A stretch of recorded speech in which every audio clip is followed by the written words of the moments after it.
Imagine this. Someone in your life always seems to be drowning. Every conversation becomes a crisis report. Every favor you do gets swallowed by a black hole of need. And somehow, you end up feeling guilty when you finally say no. You start to notice a pattern. Their emergencies always arrive when you have boundaries. Their breakdowns always happen right when you were about to focus on yourself. You are not dealing with someone who is struggling. You are dealing with someone who has weaponized struggle. This is the victim complex, and it is one of the most sophisticated manipulation tactics in the human playbook. It works because it hijacks something beautiful in you, your empathy. It takes your instinct to help and turns it into a leash. Here is the mechanism. Human beings are hardwired to respond to distress. When we see someone suffering, our brains release oxytocin, the bonding hormone. We feel compelled to rescue, to fix, to comfort. This reflex kept our ancestors alive. If someone in the tribe was hurt, you helped them, because tomorrow it might be you. But manipulators have figured out how to fake the distress signal. They have learned that if they can convince you they are always the victim, you will never question whether they are actually the villain. The true manipulator does not just complain, they perform. Every setback becomes a tragedy. Every inconvenience becomes proof that the world is against them. And critically, they make sure you know that you are one of the few people who understands them. You become their emotional support animal, their unpaid therapist, their validation factory. And the moment you stop producing sympathy, they will find a way to make that your fault too. The reveal is simple. Pity is power. When someone positions themselves as the eternal victim, they are not asking for help. They are establishing a hierarchy where their pain always trumps your needs. They are creating a dynamic where you owe them forever, because they are suffering more than you. It is a brilliant trap. How can you be angry at someone who is already broken? How can you set a boundary with someone who is barely surviving? You cannot. And that is the point. The evolutionary logic here runs deep. In genuine crisis, humans band together. We protect the wounded. But this instinct assumes good faith. It assumes the person crying for help actually wants to get better. Manipulators exploit this assumption. They do not want solutions. They want attention. They do not want healing. They want control. Every time you try to offer advice, they will explain why it would not work. Every time you suggest a path forward, they will find a reason to stay stuck. Because if they got better,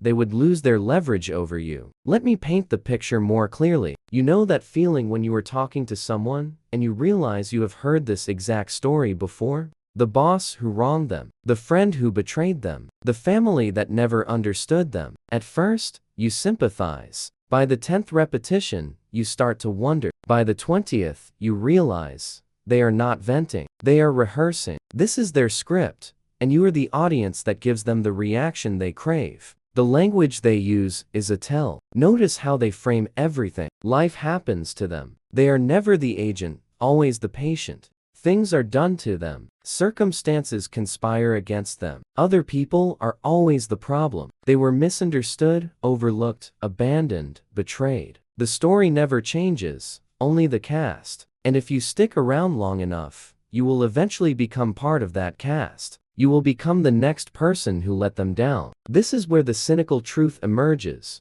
Professional victims are not looking for a way out. They are looking for an audience. The crisis is the product. Your sympathy is the currency. And they will keep manufacturing emergencies to keep you paying. Here is what makes it so insidious. Real victims do not act like this. People who are genuinely struggling often minimize their pain. They apologize for burdening you. They try to solve their own problems. They feel awkward asking for help. Manipulators do the opposite. They maximize their pain. They expect your help as a given. They make you feel selfish for having your own problems. They are fluent in the language of suffering, but allergic to accountability. Watch what happens when you actually offer them a way out. Suggest therapy. They will tell you they tried it and it did not work, or they cannot afford it, or their situation is too unique for a therapist to understand. Suggest a job. They will explain why they are not qualified, or the market is terrible, or their anxiety makes it impossible. Suggest setting a boundary with the person hurting them. They will tell you that you do not understand the full situation. Every solution you provide will be met with the reason why it is impossible. Because the point is not to escape the victim role. The point is to keep you engaged in trying to save them. The damage this does to you is real. You start to feel responsible for their emotional state. You begin to measure your worth by how much you can give them. You cancel plans because they are having a bad day. You absorb their anxiety as your own. You become smaller so they can remain the center of gravity. And worst of all, you start to doubt yourself. Maybe you are not doing enough. Maybe you are the problem. Maybe if you just tried harder, loved better, gave more, they would finally be okay. They will not. Because okay is not the goal. Control is. Here is the glitch in the matrix. Genuine victims want to stop being victims. Manipulators want to stop being questioned. One group is looking for a ladder out of the hole. The other is looking for company at the bottom. And they will pull you down to keep from being alone. The hypervigilance kicks in when you start to notice. You begin scanning their messages for the next crisis. You feel your stomach drop when you see their name on your phone because you know it will be heavy. You start to preemptively brace for their emotional weather. You are no longer a friend or a partner. You are a first responder on permanent call. And if you try to step back, they will escalate. The victim complex has a nuclear option. They will make you the villain. Suddenly, setting a boundary becomes abandonment. Taking care of yourself becomes selfishness. Asking for reciprocity becomes cruelty. They will rewrite the entire relationship so that your need for balance is proof that you never really cared. And because they are so practiced at playing the victim, others might believe them. You become the bad guy in a story where you were only trying to survive.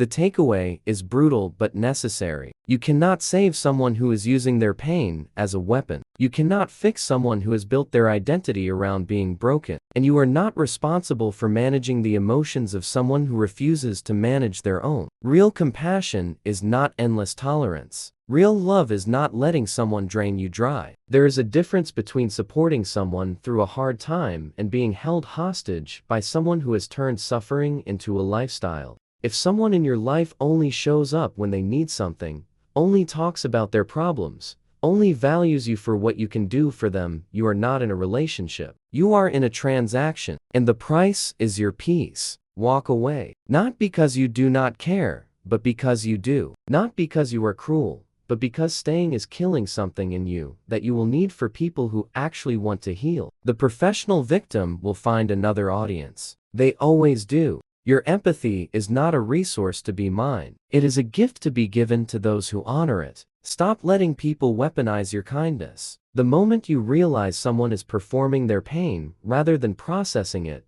you have permission to leave the theater. You were never the villain. You were just refusing to play the role they wrote for you.